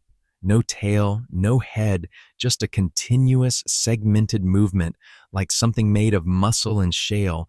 Then it disappears into a crevice no human could reach. Skeptics, and there are always skeptics, say it's bighorn sheep. Herds, viewed from a distance and distorted by heat, can create illusions of movement that trick the brain. Or maybe it's rock falls, kicked off by natural causes, mistaken for something alive. Logical enough, but bighorn don't slither uphill in coordinated lines, and rock falls don't pause halfway through their descent and then reverse course. There are no photos. Of course there aren't. The Ely Mountain Dragon doesn't play for cameras. It plays for those quiet, liminal moments when your heartbeat slows and the air stops moving, when you're alone at high elevation and the world feels old again. The creature doesn't attack, doesn't roar, doesn't draw blood. It doesn't need to. Its horror lies in implication that the mountain is not solid, that something lives inside it, or as part of it. Some local lore suggests the creature is a guardian, a keeper of the land, awakened only when intruded upon. Others think it's a remnant, a prehistoric leftover that never needed extinction because it was never meant to be seen, a piece of the land that was never dead to begin with, just waiting. And sometimes, on windless days, hikers say they can hear a deep, grinding hum from beneath the rocks, not tectonic, not seismic, something older, like something snoring under a stone blanket. But if you survive that climb and descend into the lowlands, past the barbed wire and abandoned ranches, you might find one final anomaly, not ancient, not dangerous, just strange, waiting in plain sight, in roadside bars and postcards, in bad taxidermy and tall tales, a thing with antlers and a smirk that says, "Don't take this too seriously, unless you should." 30. The white jackalope of the range. There's no shortage of oddities in Nevada. Some slither through underground canals. Some leap across dry lake beds, some scream, some watch, but among them all, one creature manages to haunt and amuse in equal measure. It doesn't hide in shadows or mountains or marshes. It lives right out in the open, on signs in bar booths, on postcards yellowed by sun and smoke, the jackalope, more specifically, the white jackalope of the range. You've seen it before, at least the cartoon version, a rabbit with antlers, sometimes smiling, sometimes looking suspiciously serious. It's the official, unofficial mascot of Western tall tales, the kind of creature you'd expect to see on a novelty hunting license or embroidered into a trucker hat. Harmless, funny, fake. But in Nevada, the story's always a little bit different, a little bit stranger. The white jackalope is said to be a rare variant of the more widely known jackalope, larger than the standard rabbit with unnaturally white fur that stays pristine no matter the dust, and a rack of antlers that look far too heavy for the body they're attached to. And unlike the plush toy version, this one isn't just a curiosity, it's an omen. The legend stretches back to the early frontier days. Cowboys spoke of a white rabbit with horns that would appear only during moments of deep misfortune, storms, ambushes, droughts. Some said it was a desert trickster, watching from the edge of campfires, listening to the conversations of men and repeating them days later in high-pitched mimicry. Others said seeing one was a death sentence, not because it brought death, but because it showed up before death, like a fuzzy, antlered grim reaper who just happened to enjoy tobacco spit and poker games. In the early 1900s, a trapper near the Ruby Marshes swore he caught one in a steel jaw trap. He described it as white as snow, fast as hell, and meaner than a bar full of outlaws. According to his story, the creature didn't struggle. It just stared at him with unblinking red eyes. The man left the trap behind and never went back. Today, you'll find jackalopes mounted in dive bars across the state, usually above the pool table or next to a rusted jukebox. Most are jokes, Frankensteinian taxidermy mashups, glued together for laughs. But ask the bartender, and they'll usually say something like, "Yeah, that one's fake, but my uncle swears he hit one with his truck in '82, wrecked the bumper, no body though, just blood, and antler scratches on the hood. No one's gotten a clear photo. No one's brought one in." And yet sightings persist, usually at dusk when the light gets strange and the shadows stretch out like stories. A white blur in the sagebrush, a set of antlers disappearing over a ridge, a shape sitting silently in the distance, motionless but clearly watching. Some say the white jackalope is just a projection, a creature we invented to explain away coincidence and bad luck. Others claim it's the last remnant of an older species, cleverly adapted to human nonsense, feeding on folklore and surviving off disbelief. But whatever the truth is, it fits Nevada perfectly. Absurd, unbelievable, impossible, and yet somehow not entirely dismissible, because here in the Silver State, even the jokes have teeth. And sometimes the thing you laugh at is the last thing you see before the sun dips below the ridge and the desert decides to stop playing fear. And maybe that's the real secret of Nevada's monsters. They don't all want to be feared. Some just want to be seen. And once you do, you'll never unsee them. Not in the dark, not in your dreams, not even when the silence finally comes.